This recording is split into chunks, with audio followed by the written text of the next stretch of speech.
자, 지금 우리가 법인세법 실부에서 지금 과목별로 세무조정하는 그런 항목들을 갖다 배우고 있는데, 지금 지난 시간까지 했던 것은 세 번째 해당됐던 퇴직연금에 대해서 세무조정과 해봤었어요. 이번 네 번째는 혹시들 기억하고 계시나요? 감퇴퇴 대접 가져와서 뭐 이런 거 하는 거. 저는 은근 계속 반복하니까 좀 사이비기가 있기는 하지만 그래도 말씀드리는 얘기죠. 감퇴퇴 대접 가져와서. 네 번째는 지금 대손충당금이에요. 대손충당금을 설명해 드릴 거고, 대손충당금하고 항상 연결되는 것은 대손금이었거든요.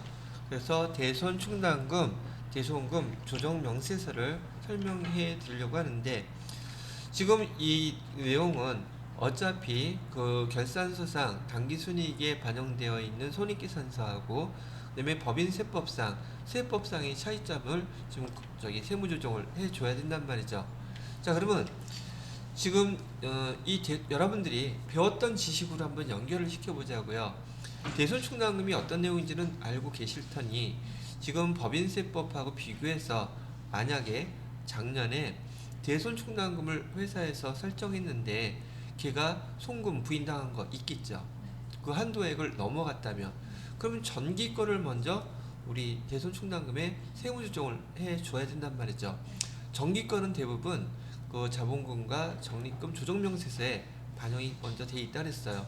그래서 문제에서 보시게 되면 기출문제 항상 먼저 나와 있더란 말이죠. 그래서 전기 거를 먼저 조정을 해주는 겁니다. 세무조정을요. 어떻게 부인당한 게 있다면 세무조정에서 송금, 얘는 뭐가 될 것 같아요? 산입을 해줘야 되겠죠. 송금 산입.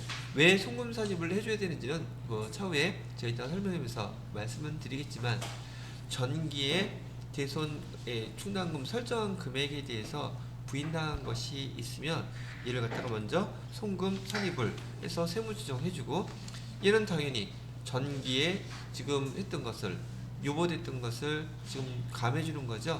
그러니까 유보가 감소가 되겠죠. 이렇게 세무조정을 해줄 게 하나가 필요할 거고요. 아니, 제가 뭘 외우라는 게 아니에요. 여러분이 대손충당금을 떠올린다면 전기에 세무조정할 때 그 대손충당금 송금 부인당한 거 있을 테니까 전기에 부인당한 것을 일단 송금 산입을 시켜준다.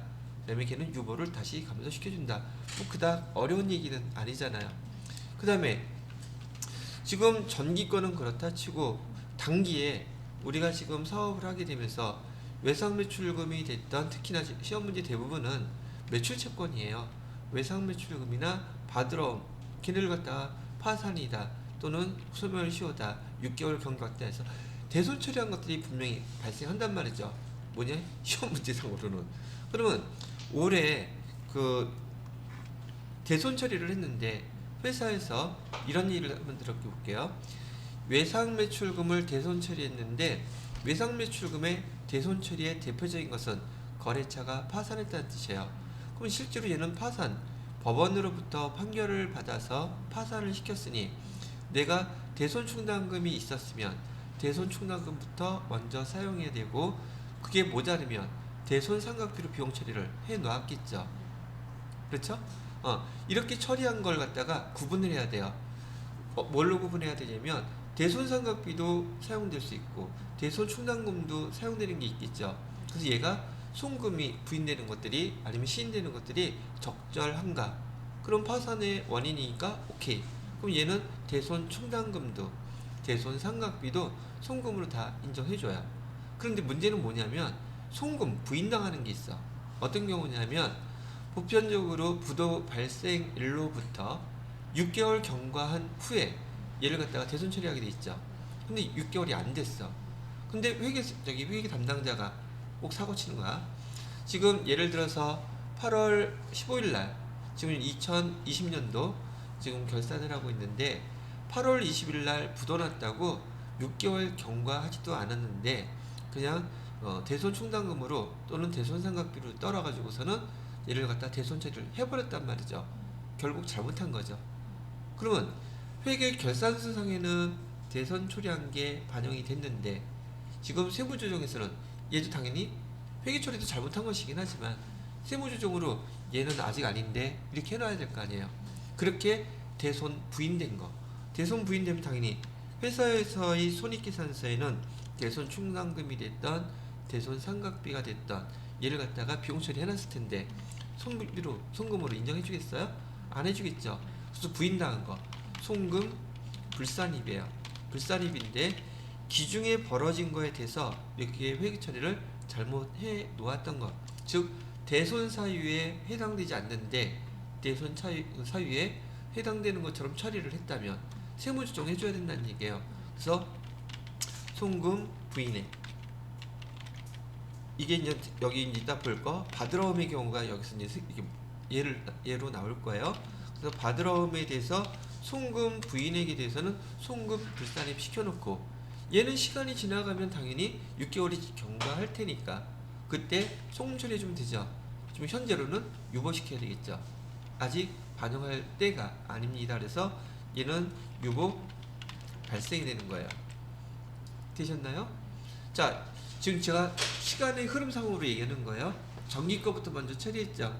그다음에 단기에 벌어질 일이에요. 얘는 외상매출금이나 받으러온 매출채권 실제로 발생한 것들이 있다면 세무조정 반드시 이렇게 해줘야 된단 말이죠. 아니 시험 문제가 그렇다고요. 이렇게 나온다고요. 그럼 시간의 흐름을 봐서 전기에 대한 거, 지금 단기에 벌어진 거. 자, 마지막 거 뭐 있어요? 또 마찬가지로 대손 충당금에 대해서 한도 계산하겠죠. 그럼 대손 충당금 한도 또 넘어가면 얘 송금 산입이겠어요? 불산입이겠어요? 그래서 송금 불산입을 시킬 거예요. 뭐에 대해서? 한도 초과에 나오겠죠? 한도 추가에. 그래서 얘는 또 뭐로 처리해야 돼요? 유보 발생이 되겠죠. 이 세 개가 대부분이에요. 그러면 여러분이 알고 있는 지식에서 기본적으로 이따가 세무조정계산서에 대손 충당금이 뭐니 그런 것들을 반영하면서 그 서식에 어디에다가 어떤 금액을 어떻게 입력한다는 거 배우겠지만, 결국 마지막에 여러분이 처리를 해야 될 것은 얘란 말이에요. 세무조정, 그다음에 소득처분. 그러면 여기서는 대손 충당금과 관련돼서 이 세 가지가 이렇게 발생하더라. 뜻은 이렇다는 얘기예요. 그럼 이 금액을 우리가 이제 계산하면서 그 대손 충당금 여기 관련된 그 조정 명세서에서 어떤 내용을 어떻게 반영하는지 한번 해보겠다는 얘기를 하는 거죠. 자, 여기도 이제 이론 내용 정리해 드릴게요. 대손 충당금에 대해서 대손 충당금을 설정할 대상이 나오는데, 여기 첫 번째 교재 보시게 되면 471페이지예요. 여기 대손 충당금 설정하는 것에 대해서 법인세법하고 비교할 때 여기 금융기관은 제외한다고 나와 있어요. 요런 말은 어디에서? 이론 시험에서 문제 낼 수 있겠죠.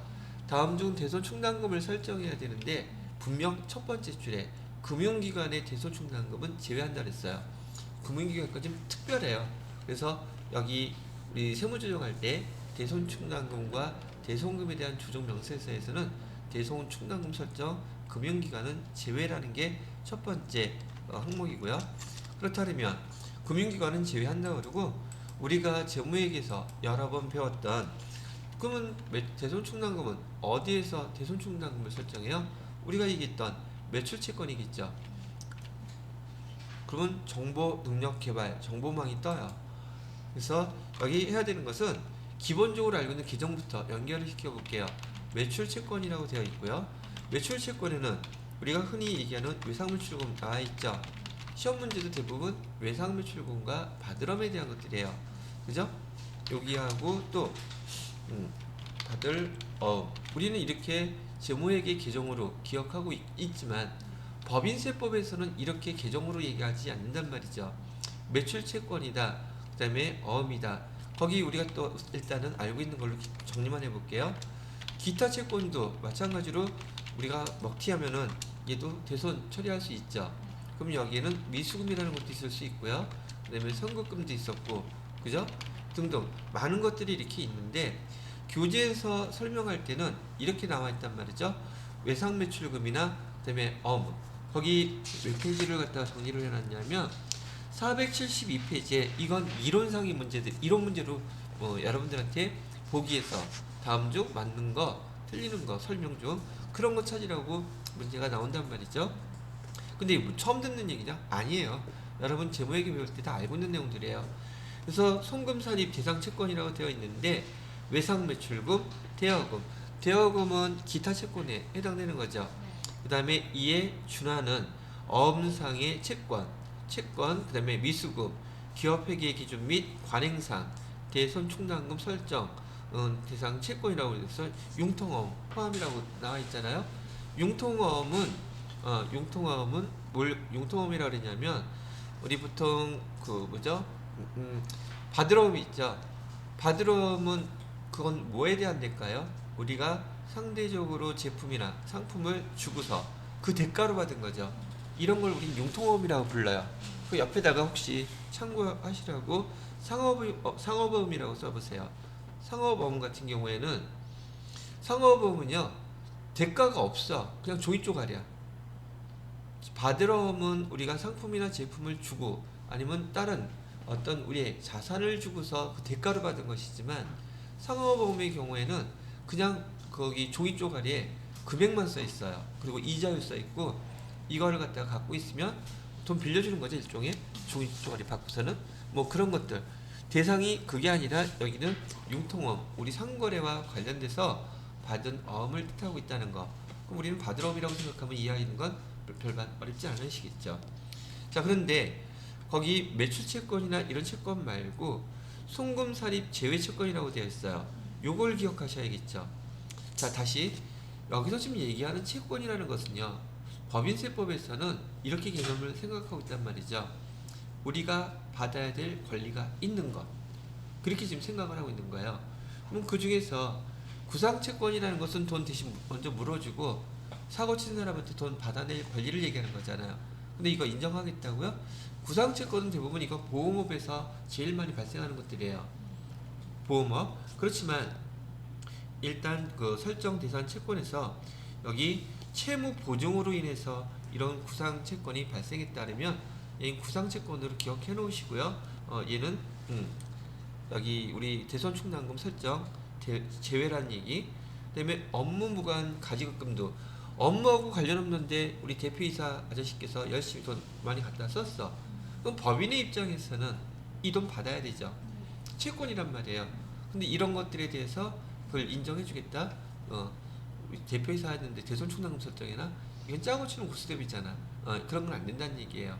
그다음에 세 번째 할인어음 같은 경우에는 바드러움을 갖다가 우리가 할인했을 경우 그 할인어음에 대해서도 요거 시험 문제 나오면 헷갈릴 수 있겠죠. 할인어음도 여기 대손충당금, 송금사립 제외라고 지금 나와 있어요. 마지막 거는 부당행위 계산에 대해서 부인에 따른 시가 초과액 상당한 채권 뭐 이런 게 있나 보다 보면 되는데 지금 여기서 구분하셔야 될 것은 대손충당금을 설정할 수 있는 채권들이 있고 아닌 게 있더란 얘기예요. 그 중에 대표적인 거 구상채권이라든지 업무 무관 가지급금이라든지 할인어음 정도는 그냥 한번 들어보면 나중에 이제 시험 문제 나오게 되면 아 이런 형태로 문제를 물어보는 거구나. 요거는 구분해 놓을 필요가 있더란 얘기예요. 자, 그 다음에 설정 대상 채권의 가액 계산이라고 되어 있는데 여기서는 뭐라고 적어 드려야 되냐면 제가 이렇게 얘기를 한번 써볼게요. 요거를 정리했을 때 저는 이렇게 정리를 한번 해봤어요. 지금 대손충당금을 계산하는 게 재무회계 기준이겠습니까? 세법 기준이겠습니까? 세법상의 장부가액 기준으로 지금 얘를 조정하는 거예요. 그러다 보니까 이 세법에서 계산되는 장부가액과 지금 결산서상 재무 상태표 상에서의 금액에다가 우리가 더해주고 빼줘하고 해서 뭐하고 맞춰야 되느냐면 결국은 세법상의 장부금액하고 일치를 시켜야 된다는 얘기예요. 이거 지금 이론 설명해 드리는 거예요. 재무상태표에다가는 그럼 여기 나와 있는 그 매출 또는 대손충당금에다 뭘 갖다 더해주려냐면은 아까 얘기했던 거 대손 부인액이라는 용어는 법인세법하고 비교했을 때 전년도에 대손 그 인정해주지 않겠다고 했던 거잖아요. 그래서 장부 금액을 맞추려면 대손 부인됐던 금액을 포함시키면은 장부가액하고 맞출 수가 있다는 얘기예요. 그래서 여기다가 대손 부인액은 더해줍니다. 대손 부인액은 더해주고, 그 다음에 입금, 산입, 채권은 또 더해줘요. 그럼 입금, 산입, 채권이 뭐예요? 자, 무슨 말이냐면 지난번에 우리 수익금액 계산할 때요, 지금 그 800만원 거래처에서 위탁 판매했던 거 800만원 누락한 적 있었죠. 그럼 우리 재무상태표상에는 그 매출 채권이 기록이 되어 있겠어요? 안 돼 있겠어요? 안 돼 있죠. 근데 얘를 갖다 뭐하고 맞춰야 돼? 세법상의 장부금액하고 맞추려면 지난번에 입금해서 빼먹었던 거, 그럼 우리 입금 산입시켰잖아요. 세무조정하면서. 그거는 포함시켜줘야지 맞지 않겠느냐는 거죠. 그랬겠죠? 자, 그 다음에 이번에는 어떤 또 항목이 있냐면, 이번에는 빼줘야 될 거래요. 어떤 거냐면은 송금 산입을 했는데, 송금 산입을 했던 채권이 있더래요. 송금 산입에 대한 채권 항목은 어떤 게 있었냐면, 저기 아까 바드러움 얘기했었잖아요. 바드러움이 지금 얘가 소멸시효가 완성이 됐대. 그러면 그 채권에 대해서는 당연히 우리 대손충당 그 세무조정할 때 걔 벌써 반영을 해서 뺐겠죠. 지금 여기 상황은 재무상태표는 벌써 완성이 됐어요. 근데 세무조정에 의해서 송금 산입을 시켜서 그 소멸시효 완성된 거 채권을 갖다가 만약에 뺀 게 있다면 세무조정할 때 얘를 반영 여기다가 시켜줘야지 세법상의 장부금액하고 일치하지 않겠냐는 거죠. 지금은 그냥 내용들만 들어두시면 돼요. 이런 것들을 더해주고 빼주고 해야지 세법상 장부금액과 일치가 되겠구나. 그래서 이런 걸 반영시켜주게 되잖아요. 그러면 세법상 장부금액하고 일치가 된다고 교재에서 설명하고 있는 내용이 바로 요 뜻이에요. 아, 그렇겠구나. 아니면 말고 뭐 이런 식으로 한번 들어보시면 돼요. 그냥 이거는. 자, 이렇게 해서 반영을 시켰고요. 그 다음에 교재에서 나오는 용어 중에 뭐가 나오느냐면 총액법이라는 게 나와요. 근데 이거는 지난번에 제가 퇴직급여 충당금 얘기할 때 그 계산했던 방식하고 똑같은 방식인데, 그 총액법에 대한 설명이 뭔가를 한번 그냥 들어보시라고요. 외우지 않으셔도 돼요. 왜? 어차피 표에다가 다 반영할 건데 표에 이렇게 나와 있어요. 총액법이라는 게 무슨 말이냐면, 결론부터 얘기하면 기초 잔액 있죠? 기초 것만 먼저 정리를 해서 끝내라는 얘기예요. 그럼 기초 거에서 우선 그 한도액 계산을 기초에서 다 해버리는 거예요. 그러면 기초 잔액이 있었겠죠. 그 다음에 당기에 벌어진 상황이 있겠죠. 그 두 개만 반영해서 더해줘야 될 건지 빼줘야 될 건지 걔로 결정을 끝내라는 얘기예요. 그럼 대손충당금을 갖다가 12월 31일 기말에 우리는 추가로 설정하게 되겠죠. 그 금액은 무조건 다 송금 불산입 시키라는 얘기예요. 왜? 앞에서 결정이 다 끝났으니까. 그러면 계산하기가 좀 더 수월해지지 않겠느냐, 그 얘기를 하고 있는 거예요. 그러면 얘를 굳이 교재에서 나온 식으로 써본다면, 기초에 대손 충당금이 있었겠죠? 충당금 있었는데 기중에 이 중에서 돈을 쓴 게 있겠죠. 그죠? 그래서 대손금이 발생한 것이 있다면 대손금 빼고서 나머지 잔액이 있겠죠. 바로 이 잔액을 전부 다 뭘로 처리해라? 그렇죠. 어디 갔어? 송금, 산입 이렇게 하라는 얘기예요. 근데 이거 지금 저희 세무조정하는 거 아니에요. 왜냐하면 그 세무조정은 그 결과를 봐서 이따가 설명해 드릴 거고, 개념이 그렇다는 얘기예요. 개념이 송금, 산입 시키라 이렇게 지금 설명을 해놨다는 얘기고요. 그 다음에 지금 이렇게 하고 나면 당해 연도에 지금 전입에 새로 여기 추가로 보충법으로 설정하는 대손 충당금이 있겠죠. 12월 31일 기말에 그 당기 전입액에 대해서는 전액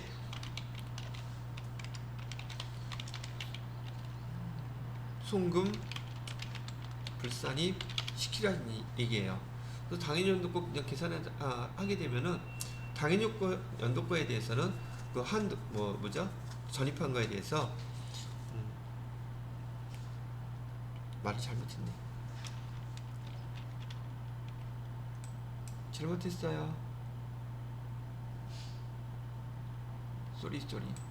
다시 쓸게요. 여기 잔액에 대해서는 다 입금 처리하라고요. 돈이 남으니까. 다시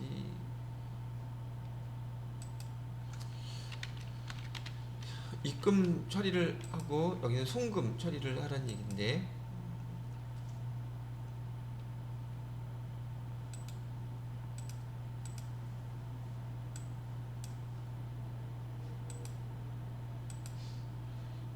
총액법의 개념이 이렇다는 얘기고요.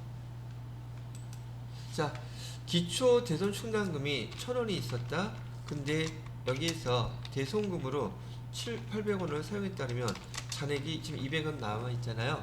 자, 근데 여기 대손 충당금 처리할 때 차변에는 대손상각비고 대변은 대손 충당금이죠.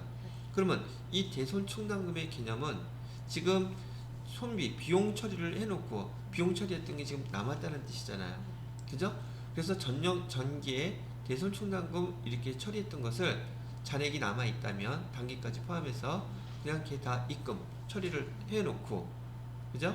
그런 다음에 올해 발생한 추가로 차변에 대손상각비, 대변에 대손 충당금 발생하게 되면 걔를 다 송금 처리하라는 얘기인데, 세무조정을 송금 처리하라는 뜻이 아니라는 걸 얘기해주고 싶은 거예요. 왜냐면 이거 문제 읽다 보면, 교재 설명 읽다 보면 이게 되게 헷갈려. 그래서 이따가 화면을 보시면 입금 처리하는 난이 있고요, 송금 처리하는, 거기다 반영하라는 뜻이야. 세무조정을 그렇게 하라는 뜻이 아니라. 그래서 입금 처리와 송금 처리 두 가지가 다 나와요. 그래서 이 대손 충당금에 대해서 그 설명 이따가 듣다가 헷갈리실까봐 이론에서 지금 설명하라는 게 총액법이 이런 개념을 갖고 있어요 라고 얘기하는 거고, 얘는 이따가 당해에 저기 추가로 보충법으로 설정된 거, 얘는 다 송금 처리할 거고요. 그 다음에 입금 계산할 때는 전기에 대손 충당금 있던 것들에 대해서 대손 충당금을 갖다가 입금으로 계산해서 한도액 계산 하게 될 거예요. 처음에 저도 요거 읽으면서 이게 도대체 무슨 뜻인가 생각을 했더니 교재만 읽어갖고선 좀 와닿지가 않아요. 그래서 세무 조정계산서 읽어보시면, 반영하면서 보게 되면은 이해가 좀 되더라고요. 자, 그래서 여기 대손 충당금 관련돼서 교재에서 이론적으로 설명을 쭉 세법상으로 해준 내용들은 요 정도까지라고 되어 있고요. 그 다음에 나머지 파트들은 여러분이 뭐 상계와 환입, 473페이지에 대손금 처리할 수 있는 거, 영업 관련돼서 뭐 이렇게 처리하는 거, 얘네들은 흔히 여러분이 많이 봤던 항목들이라서 여러분이 읽어보셔도 이해하는데 크게 지장은 없을 거라고 생각이 들어요. 요 내용들에 대해서 제일 핵심은 결국은 이런 계산을 해서 우리가 세무조정하고 그다음에 소득 처분하는 거, 요게 어떤 금액이 이렇게 나오는지 한번 보자는 얘기죠. 이론 내용들은 설명을 한번 쭉 해봤으니까. 자, 그래서 얘를 갖다가 어떤 걸로 한번 해보면 되겠느냐 하면 475페이지에 실제 여기 세무조정 프로그램으로 한번 계산을 해보려고 한답니다.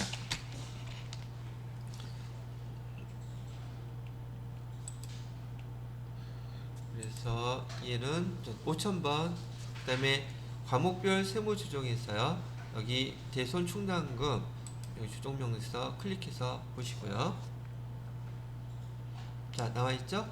그러면 첫 번째 대손금 조정이라고 나와있고, 두 번째 대손 충당금 조정이라고 나와있고, 근데 대손 충당금 조정이 채권의 잔액을 갖다가 지금 물어보고 있어요. 그 다음에 세 번째로는 대손 충당금 조정 나와있죠. 그럼 조금 전에 얘기했던 총액법이라는 게, 얘 계산할 때는 여기 화면에 보시게 되면 송금 산입하였고 조정하는 항목이 나와있고요, 송금에 반영시킨다는 말, 그 다음에 기초에 대한 거는 입금 산입 조정한다는 말이 나와있죠. 여기에다 반영시키란 말이지 그 금액 자체가 여기 세무조정 처분하는 거, 그건 아니란 얘기예요. 이따가 한번 숫자를 넣어보면서 해보도록 하겠습니다. 자, 첫 번째 교재는 475페이지 여기 수행할 내용들을 읽어보면서 하나씩 반영을 해볼게요. 이 위에 어떻게 됐든 간에 여러분은 여기 대손충당금 조정명세서에서 1번부터 해야 된다는 걸 알고 있죠. 그럼 여기 대손금 조정하라는 게 무슨 말일까? 지금 기 중에 대손 발생한 거 먼저 반영하라는 얘기예요. 그럼 한번 읽어보도록 할게요. 1번 외상매출금 10월 1일 받으러 8월 31일 대손 처리한 내용이 있다 그랬죠. 이거 지금 기중에 지금 발생한 일이잖아요. 그럼 밑에 설명이 뭐라고 나와 있냐면 10월 1일 파산은 법인세법상 대손유권 충족했다고 나와 있죠. 그러면 지금 대손금 조정해야지 되는데 해당되는 날짜에 먼저 나와 있는 거는 10월 1일께 나와 있잖아요. 개정은 뭐라 그랬어요? 대손 외상매출금이라고 나와 있죠. 채권 내용은 뭘 쓰느냐면 외상매출금이라는 건 우리 회사에서 제품을 판 거잖아요. 그래서 제품 교재에 보면 판매 대금을 그냥 이렇게 쓰래요. 나중에 다 이렇게 채권 내역 쓰면 되겠죠. 왜냐? 외상매출금이나 받으러 오면 매출채권으로서 회사에서 지금 TAT 1급 정도 되면 당연히 제조업을 하고 있다는 전제 조건이니까 상품이 아니라 제품을 팔았겠죠. 그 다음에 대손 사유는 거기에 뭐에 해당돼요? 파산에 해당되죠. 그죠? 여기 해당되는 없기 때문에 그냥 여기다 파산이라고 쓰시면 돼요. 10월 1일 파산은 법인세법상 대손 요건 충족했다고 나와있죠. 이렇게 쓰시면 된다는 얘기예요. 금액은 얼마예요? 알게 뭐야? 그래서 얘는 여기 원장조회를 해볼게요.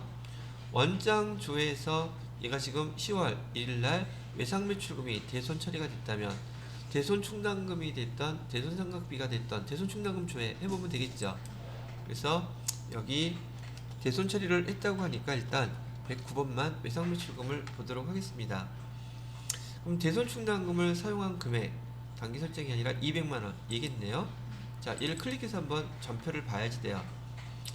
그러면 제일물산에서 지금 200만원 지금 못 받게 됐다고 표시를 해놨죠. 그래서 제일물산에서 못 받게 된 대손 충당금 상각이라고 해야 되나? 상계 처리한 거 200만원 여기서 파산에 의한 대손 처리 확인했죠. 금액은 주어지지 않아요. 여러분이 조회하셔야 되는데 뭐 이런 거 조회하지 못할 정도는 아니실 테니까. 그럼 얘는 우선 알았어요. 제일물산. 그럼 여기 금액은 얼마였었어요? 200만원 이렇게 입력해서 반영시켜 주시면 되겠죠. 자, 그런 다음에 여기서 여러분이 처음 보는 거니까 지금 여기서 구분해야 될 게 뭘 구분해 달라고 나와 있느냐면요, 요거예요. 처음 보시는 게 우리가 조금 전에 계정을 조회해 봤더니 지금 대손 발생한 건 200만원이고 대손도 처리했죠. 근데 걔가 대손 충당금에서만 뺐어요? 대손 상각비로도 뺐어요? 다 대손 충당금에서만 뺐죠. 자, 여기도 봐요. 그러면 걔는 인정해 준대요? 인정 안 해준대요? 파산이니까 인정해 줄 수 있는 대손 요건이 됐다고 알려줬잖아요. 그죠? 그럼 여기 어디다가 집어넣는다? 200만원은 얘는 이제 시인이 되는 거예요. 그러면 시를 멋지게 써야겠죠. 이렇게 쓰세요. 200만원이라고 썼어요. 됐나요? 그 다음에 옆에 보시게 되면 단기 송금기상이라는 게 바로 대손 상각비 처리하는 금액, 그걸 뜻해요. 아까 대손 상각비 있었어요? 없었어요? 대손 충당금이 충분히 있었기 때문에 또 파산했기 때문에 대손 요건을 갖추어서 대손 충당금에서 다 빼쓰고 얘는 대손 요건을 갖추었으므로 대손 충당금 200만원 전체 다 시인해준다고 지금 써져 있는 거랍니다. 이해가 되셨어요? 자, 이거는 처음 보는 거죠.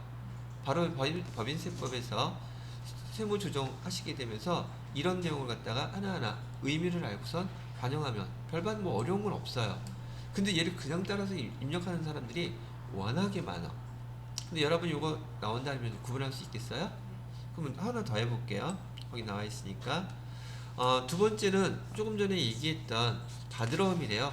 자, 받으러옴도 지금 날짜는 며칠로 되어 있습니까? 여기 계속 엔터 치고 날짜는 8월 31일로 되어 있었죠. 그래서 날짜는 8월 31일 날짜로 계정 과목은 바드럼이라고 해놨어요. 얘도 제품 판매 대금이겠죠? 얘로 카피가 안 되네. 제품 판매 대금 이렇게 써놓으시고, 얘는 지금 뭐가 요건이었었어요? 부도라고 돼 있죠. 뭐 내용은 모르는데 하여튼 얘가 부도라며, 그래서 다 쓸 필요는 없고요. 그냥 부도라고 쓰세요. 대선 사유가 부도였었으니까. 그런데 지금 거기 가로해 놓고서는 바드럼 부도 발생일은 8월 31일입니다 라고 나와 있죠. 그죠? 8월 31일 부도가 발생했는데 지금 여기 12월 31일 날 우리가 지금 법인 세무조정하면서 부도가 발생하면 6개월 경과해야 된다는 거 있잖아요. 그럼 대손 사유가 충족이 됐습니까? 안 됐습니까? 이건 안 된 거잖아요. 그죠? 그래서 지금 얘는 부도 발생일이 8월 31일이므로 여러분이 지금 TAT 2급 거쳐서 법인세 이거 배우신다면 대손 사유 정도는, 이런 정도는 알 수 있지 않아야 될까? 그래서 이걸 시험 문제로 낸 거예요. 그럼 저기 보세요. 그럼 또 똑같이 바드럼에 대해서 얼마를 처리했는지 알아야 될 거 아니겠습니까? 금액을. 그래서 또 원장 조회를 해봤어요. 이번에는 바드럼에 대한 거였었죠. 그럼 바드럼만 조회를 해볼까요? 바드럼에 대해서 여기 쭉 보니까 부도로 대손 처리된 거 얼마예요? 900만 원이죠. 근데 거기 메모해 놓으세요. 부도 발생 처리해서 대변에 바드럼 없어진 게 지금 900만 원이라는 뜻이에요. 근데 지금 얘는 부도로 처리하면 안 되는 상황이죠. 근데 지금 회계상으로는 처리해놨단 말이죠. 대변에 부도 바드럼 900만 원, 차변에 대손 충당금, 대손 상각비 어떻게 했나 봤더니 대손 충당금으로는 500만 원 뺐고요. 그 다음에 대손 상각비 비용 처리한 건 400만 원이에요. 요거를 알고 계셔야 돼요. 왜? 아까 봤던 외상매출관에서처럼 그걸 갖다가 그 금액을 나누어서 표시를 해주셔야 되기 때문에. 자, 이제 알으셨죠? 여기 여러분 저기 시험 볼 때 연습할 때는 이런 항목들을 메모해놔야 된다는 거 참고로 알아두시고요. 아니, 물론 기억할 수도 있어요. 기억하시면 더 좋겠고요. 자, 그러면은 지금 바드럼 여기 대손금 얼마 지금 처리했어요? 900만 원 처리했죠? 자, 아까하고 똑같이 좀 물어볼게요. 900만 원이 지금 우리가 못 받게 됐다고 그랬는데 대손 충당금에서는 얼마를 지금 뺐었어요? 대손 충당금에서는 500만 원을 뺐었다는 거 기억했는데 얘는 지금 대손 요건이 충족이 됐습니까? 안 됐습니까? 안 됐죠? 시인액이에요? 부인액이에요? 부인액이잖아. 그럼 여기에다가 대손 충당금으로 500만 원 빼쓰기는 했는데 지금 법인세법상 얘는 아직 대손 요건이 충족이 안 됐기 때문에 500만 원은 부인됐습니다. 요거 표시한 거예요. 그 다음에 또 400만 원은 아까 뭘로 처리했어요? 400만 원은 대손상각비, 대손 충당금이 모자르니까 대손상각비를 처리했었죠. 그럼 그 금액 400만 원은 인정해 주겠대요? 인정 못 해 주겠대요? 대손 요건 얘도 안 됐기 때문에 마찬가지로 인정 안 해준다는 얘기예요. 그럼 여기 부인액에다가 여기 엔터 치고 없애주게 되면 부인액이 되겠죠. 왜냐하면 결과는 총 금액 받으러 900만 원을 갖다가 처리했는데 지금 대손 충당금으로 500만 원 처리했지만 그게 부인됐고 나머지 여기 대손 상각비로 처리한 것도 부인됐다. 900만 원 됐죠. 자, 그러면 여러분 느끼는 게 어떠실지 모르겠지만 이 대손금에서 지금 조정해야 될 게 하나 생겼어요. 어떤 게 바로 지금 이 항목에 대해서만 제가 세무조정을 해보는 거예요. 세무조정 역수 처리하는 것은 지금 아까 얘기했던 거 기 중에 대손금이 발생해서 단기에 발생했던 이 900만 원 지금 송금으로 인정받았어요? 못 받았어요? 이게는 회계상으로는 처리해놨단 말이에요. 비용으로 얘는 송금 불산입하겠죠. 기중에 있는 항목에 대해서 송금 불산입하고 얘는 매출 채권 부인액이죠. 부인액 거래해놓고 바드럼 써놨더라고요. 바드럼에 대한 거 금액은 얼마? 900만원 이렇게 해놔야겠죠. 그리고 소득처분은 어떻게 해요? 이건 나중에 6개월 되면 이렇게 또 쓸 수 있으니까 일단은 놔둬라 그래서 유보 발생으로 이렇게 처리하는 거야. 이 대손금 조정 나온 항목에 대해서는. 그럼 얘가 외상 매출금이 됐던 받으러움이 됐던 지금 이렇게 입력하는 방법, 이 의미 아시니까 나중에 연습하실 때에도 이거 입력하면서 이게 이런 뜻이구나 이렇게 한번 입력하실 수 있죠. 이해하기 어려워요? 지금 설명 듣고 이해가 됐다면 나중에 혼자서 볼 때는 헷갈리기는 하겠지만 이해하지 못할 정도는 아니실 거예요. 무슨 말인지 아시겠죠? 근데 이거 그냥 연습하면 진짜 맨땅에 헤딩하는 거예요. 뭔 말인지 여기다 왜 이걸 쓰는지 책을 보면 한참 걸려요. 그래서 제가 이렇게 한 번씩 정리를 하면서 넘어갑니다. 되셨죠? 그럼 대손 충당금과 관련돼서는 여기 대손금 조정에서 하나가 발생했다는 얘기고요. 자, 두 번째 거 볼게요. 두 번째는 지금 여기 지금 기중에 발생했던 대손금을 반영시켰고요. 두 번째 거 작성해야 되는데 두 번째 거는 여기 지금 뭘 갖다가 써주래요. 매출 채권을 물어보고 있죠. 그죠? 그래서 매출 채권에 대해서 개정 과목 지금 대상이 매출 채권이라고 그랬는데 외상 매출금하고요 받으럼 두 개를 갖다가 채권을 잔액을 써주고 그래야 된단 말이죠. 그래서 개정 과목은 외상 매출금이고요. 그럼 채권 장부가액은 벌써 결산서가 벌써 다 완성이 되어 있기 때문에 그냥 바로 불러온단 말이죠. 자, 근데 기말 현재 대손금 부인된 거 외상 매출금에서 있어요? 없어요? 외상 매출금은 없잖아요. 그죠? 외상 매출금은 자료에서 부인됐다고 금액 나온 금액이 하나도 없어요. 손댈 거 있다 없다? 없어. 그 다음에 두 번째 거 채권 잔액 뭐 써줘야 돼요?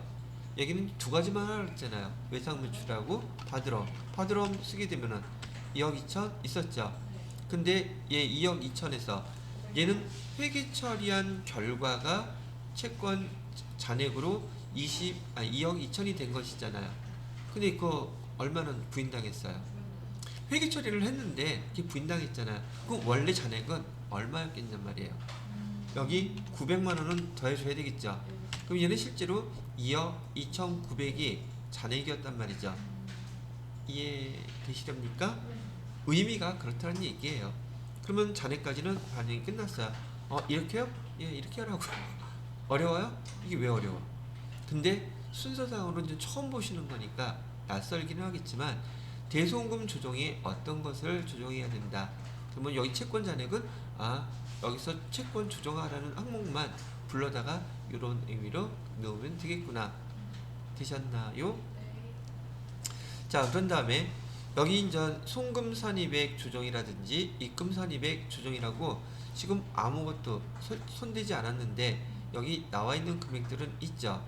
이런 나와 있는 금액들 중에서 빈칸을 어떤 걸 얼마를 써줘야 될까가 여기에서 제일 하이라이트가 된다는 얘기죠. 그러면 이것도 맨땅에 헤딩할 필요 없이 여기 지금 세 번째 뭘 조정하래요? 대손 충당금 조정하라잖아요. 지금 밑에서 대손 충당금을 조정한 건 하나도 없어요. 그냥 발생했던 것만 그대로 기록해서 불러왔던 거죠.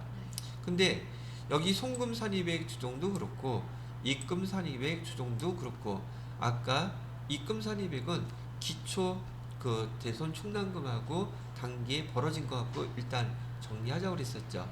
이걸 정리하려면 지금 여러분들이 그 대손 충당금을 갖다가 지금 매출채권 두 개를 다 합쳐서 기초는 얼마였고, 오케이? 그 다음에 중간에 얘 해먹은 거는 얼마고 쓴 거요. 기말 잔액은 얼마고 얘가 장부를 통해서 여러분이 메모를 해서 정리를 해 놓으셔야 돼요.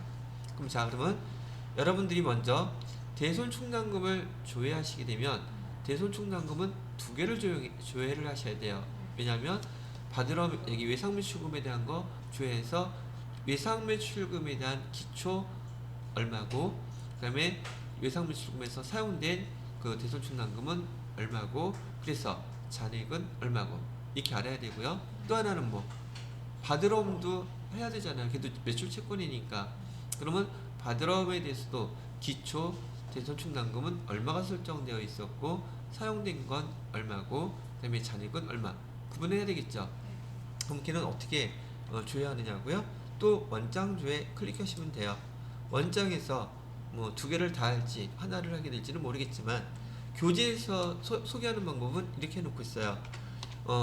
계정코드 외상매출금에 대한 대손충당금 109, 그다음에 바드라움에 대한 대손충당금 111 두 개를 한꺼번에 줘야 하는 거예요. 그러면 여기서 외상매출금에 대한 기초 대손충당금은 얼마였어요? 300만원. 그 다음에 사용된 거는 얼마예요? 200만원. 그리고 추가로 얼마를 더 설정했어요? 1197만원. 잔액이 얼마래요? 1297만원. 이렇게 나와 있는 거 보이시나요? 자, 여러분들은 지금 여기 대손충당금 제가 기초 단계 사용된 거, 그다음에 기말 추가로 했던 거 다 설명해 드렸죠. 요 금액하고 이번에는 여기 화면을 보시게 되면 그 계정 코드의 주의 범위가 109번에서 111번인데 얘를 갖다가 클릭하시게 되면 코드번호 순서대로 쭉 나와요. 받으러면 필요 없죠. 뭐 봐야 돼요? 대손충당금을 저기 11번인 받으러움에 대한 대손충당금은 여기 기초잔액은 얼마? 500. 얼마 사용했어요? 500. 추가로 얼마 더 했어요? 440. 잔액은 얼마예요? 지금 얘는 두 가지를 다 합쳐야 된단 말이죠. 왜? 계정이 지금 따로따로이기 때문에 하나만 했으면 하나만 보면 되겠는데 지금 여러분들이 조회를 하고 입력을 하셔야 될 여기 대손충당금에 대한 채권, 매출 채권이기 때문에 두 개를 다 합친 금액을 갖다가 정리를 하셔야지 돼요. 그럼 복잡한데요? 그래요. 얼마나 복잡한지 한번 제가 여기다 정리를 해드려 볼게요. 그럼 여러분들은 종이 시험지가 됐던 빈칸이 됐던 메모를 갖다가 해놓고 이거를 써놓으셔야지 된다는 얘기죠. 그래서 109는 외상매출금에 대한 채권 잔액이죠. 자, 저는 그냥 간단하게 이거 쓰는데 사실 30초도 안 걸려요. 109 대손충당금은 기초잔액이 300만 원이었어요. 그죠? 그 다음에 단기에 사용된 건 얼마였었어요? 200만 원은 사용했단 말이죠. 그죠? 그 다음에 단기에 추가된 거는 얼마를 했어요? 1197만 원 이렇게 했죠. 그래서 지금 기말 잔액은 얼마로 나와 있어요? 1297만 원이 나와 있죠. 요거 써 놓으시고요. 두 번째로는 뭘 써놔야 돼요? 여기 받으러움에 대한 거 111에 대한 거 써줘야겠죠. 이것도 계산기 안 가져가서 누구처럼 암산으로 한다든지 500만 원이 기초였었어요. 그 다음에 500만 원을 도로 사용했죠. 그리고 다시 단계에 추가로 한 거는 440만 원을 설정했고 그래서 잔액은 얼마가 남아있어요? 440만 원이 그대로 남아있죠. 자, 그러면 우린 요거에 대해서 합계를 계산해 주셔야지 돼요. 합계는 어떻게 계산할까요? 지금 기초 잔액은 총 800만 원이 있었겠죠. 매출채권에 대한 기초 대손충당금은 사용된 금액은 총 얼마가 사용됐어요? 700만 원이 사용됐고 단기에 추가로 설정된 것은 두 개 합쳐서 1637만 원이 계산이 됐어요. 그러면 잔액은 얼마로 총 표시가 되어 있냐면 1737만 원이 되어 있죠. 우리가 사용할 자료는 얘예요. 합계금액. 얘가 이제 어디에 어떤 숫자로 가는지 의미만 아시면 되겠죠. 여러분은 천천히 제가 여기서 표를 할 테니까 한번 써보세요. 지금 여기 입금산입액은 제가 기초 대손충당금하고 단기에 사용된 벌어진 일을 정리하는 항목이라고 그랬어요. 총액법에 의해서. 그러면 기초 여기 장부상 충당금 기초잔액 나와 있잖아요. 그러면 여기 입금산입에 여기다 집어넣기로 했었잖아요. 나만 기억하는 건 아니죠. 그래서 여기 800만 원을 여기다 입력해 보세요. 그럼 종쳐요. 800만 원을 여기 지금 입력을 해주시게 되면 입금산입에 그 항목을 금액을 입력하게 됐다는 얘기죠. 자, 그 다음에 거기 항목에 또 충당금에서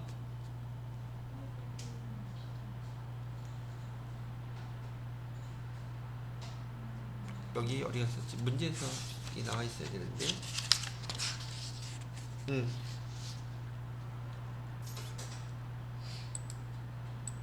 충당금에서 충당금 여기 우리 매출채권에서 부인된 게 지금 전기에 200만 원 있다 그랬어요.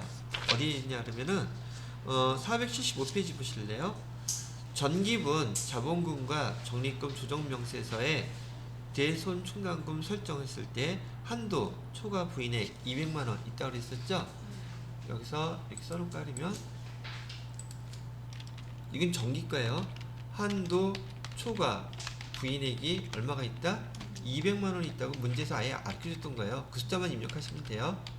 부인액 여기서 200만 원이 있었다고 가르쳐준 금액을 한도 초과 부인액에다가 일단 여기다 입력을 하시는 거예요. 되셨나요? 자, 그렇게 입력을 해드리고 그 다음에 여기 단기 설정 충당금 보충액이라고 되어 있죠.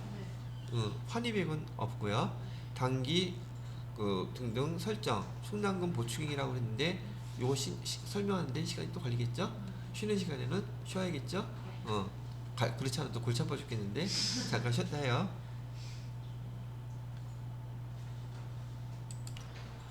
자, 그래서 지금 여기에 여러분이 입력해야 될 금액은 여기 입금 산입은 여러분 기억 속에 기초 대손 충당금하고 단기에 지금 처리됐던 것들 그 다음에 전년도에 송금 부인됐던 그 금액을 갖다가 여기 금액에다 넣어 놓으시라고 얘기하는 거죠. 되셨나요? 자, 그 다음에 하나 더 넣어야 될 게 있는데 걔가 뭐냐면 단기 설정 충당금 보충액이라는 뜻이에요. 자, 단기에 얼마를 더 충당을 했을까 그 얘기를 물어보는 것인데요. 자, 여기는 계산할 때요 밑에 거 얘는 계산하지 마세요. 지금 기초에 얼마 있었어요? 800 있었죠. 기말에 얼마 있어요? 아니, 뺏은 거 700만원 뺐었죠. 그럼 보충한 금액은 결국 100만원이란 뜻이에요. 내용 자체가 그렇잖아. 왜냐면 여기 뭘 집어넣어야 되니까 기초 것만 집어넣으면 되고 단기에 사용된 것만 차이를 갖다가 써주면 되니까. 그럼 여기 단기 설정 충당금 보충액은 전기 기초과하고 지금 기중에 사용된 거하고 차이만 100만원을 입력해주면 된다는 얘기가 되겠죠. 됐어요? 그럼 선생님 이거는 여기 어디 갔어? 설정액은 얘는 왜 미워서 빼버렸나요? 얘는 단기에 설정된 금액이죠. 단기 설정은 입금에다 넣는다 그랬어요? 송금에다 넣는다 그랬어요? 그래서 얘는 송금 여기다 넣을 거예요. 단기 계상액에. 그러니까 얘를 계산할 필요가 없다는 얘기예요. 그럼 얘를 빼고서 차이나는 금액 얼마예요? 물어보면 100만원 밖에 없잖아. 그죠? 너무 설명 잘하는 것 같아. 아닌 것 같아요?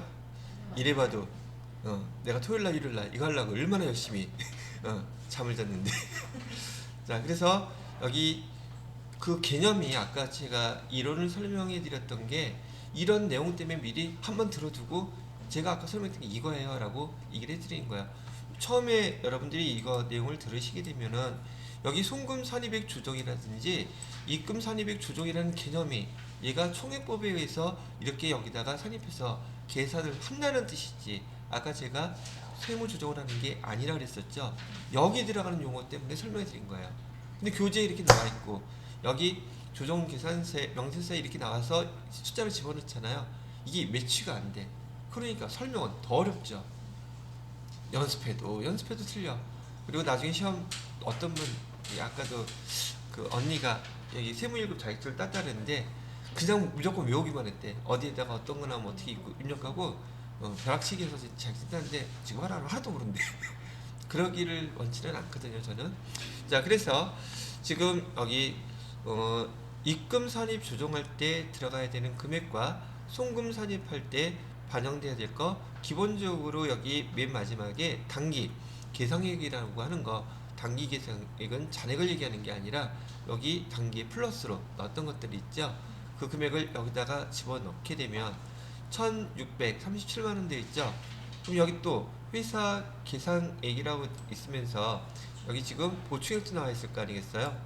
1600하고 여기 1737만원 차이가 결국은 또 100만원이겠죠. 그 금액 여기다 써주시면 돼요. 자, 그러면 제가 한번 순서 돼 있는 대로 한번 써볼게요. 저 이거 다 못 외웠어요. 자, 장부상에 기초는 800만원이 있었죠. 그 다음에 기존 충당금 환입액은 없었고요. 충당금 부인된 거 얼마 있었어요? 200만원 있었죠. 그 다음에 단기 보충 충당금액 얼마냐고 물어보죠? 100만원이란 말이죠. 그러면 결과론적으로 200만원이 다시 나오게 되는데 이 200만원은 세무조정 대상이에요. 의미가 뭐예요? 자, 지난 시간에 제가 뭐 설명해 드렸었죠? 거기 충당금에 대해서 퇴직급여 충당금하고 똑같아요. 기초에 얼마 있었어요? 800 있었죠? 얼마 사용했어요? 그러면 얼마 보충해 줬어요? 그럼 200만원 지난번에 충당금 전기에 부인된 거 얘는 다 송금으로 송금 산입으로 해줘야 돼. 입금 산입으로 입금이라 그랬잖아요. 여기 입금 산입액 조정이 있잖아요.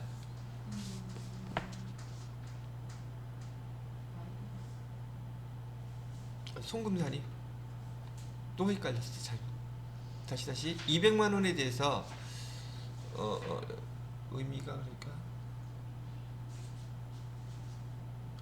입금 산입액 조정에서 지금 전번에 다 부인된 거 있잖아요. 부인된 것을 갖다가 마이너스가 났다는 것은 지금 얘를 갖다가 다 송금 산입으로 조정해 주라는 뜻이에요. 마이너스가 난 의미는. 그래서 여기 입금 산입액 조정이라고 되어 있는데 결과가 여기 과다 환입에 해당되겠죠. 그래서 이걸 기억하실 때는 이렇게 기억하시는 게 제일 빨라요. 마이너스를 할 때는 송금 산입, 플러스 났을 때는 입금 산입으로 세무 조정한다. 물론 소득 처분은 다 유보가 되겠죠. 그죠? 유보 감소가 되든지 유보 발생이 될 거예요. 그럼 여기에서는 의미 자체가 지금 전기에 대손 충당금에 대한 것은 지금 올해 대손 충당금 부인됐던 거 입금 산입 조정에 넣고 계산하면서 여기가 플러스 나면 입금 산입, 마이너스가 났다면 송금 산입을 하고 유보 감소 시킨다. 그렇게 기억을 딱 정해 놓으시면 되렵니다. 되셨나요? 문제는 얘가 나오는 게 문제가 아니라 여기 들어가는 내용들을 여러분이 잘 이해를 하는지가 더 관건일 것이고요. 자, 그 다음에 여기 지금 단기 설정 보충금액 100만원 입력했더니 여기 지가 알아서 지금 보충액 똑같이 들어가 있죠. 끌고 간 거예요. 그럼 여기 단기 계상액의 의미는 뭐라 그랬어요? 올해 지금 추가로 계산했던 금액 얼마라고 계산이 돼 있었나요? 1637만원 추가로 계산했었죠. 이거 입력하니까 한도 추가에 계산하잖아요. 왜? 제가 올해 대손 충당금을 설정하게 되면 법인세법상에 한도액 계산한다 그랬어요. 한도액 계산인데 한도 초과되었다가 나오잖아요.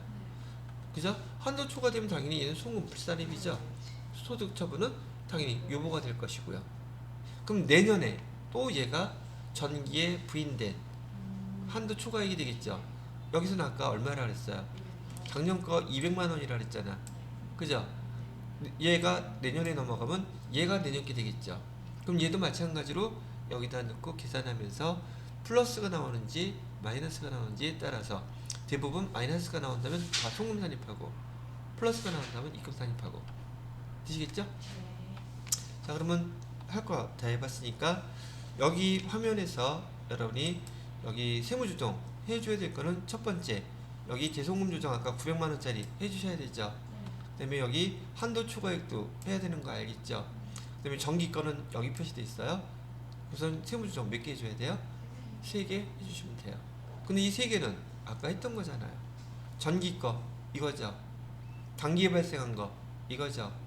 그 다음에 마지막에 기말에 한도 초과액 계산한 거 이거잖아요. 그죠? 그러면 얘 등록해주면 되겠죠. 여기 합계 등록하셔가지고서요. 대손 충당금에 대해서 여기 지금 한도 초과액 나왔죠? 대손 충당금 한도 초과액 210만원에 대해서 얘는 유보 발생을 시켜주실 것이고요. 두 번째로는 전기 대손 부인액 얼마였죠? 200만 원이었잖아요. 200만 원은 여기에다 쓰면 안 되겠죠? 잘못 썼네. 아이고. 전기대손 부인액은 여기다가 전기대손 부인액 200만 원, 얘는 유보 감소시키시고요. 그 다음에 올해 그 아까 받으러 옴에 대해서 대손 부인액 써놓고 뭐에 대해서 부인했어요? 받으러 옴 거 부인했잖아.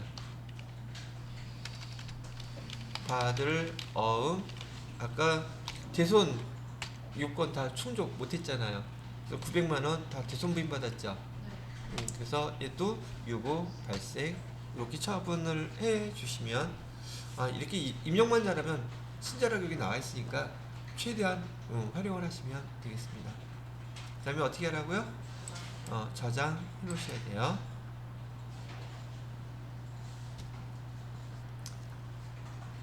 그리고 복귀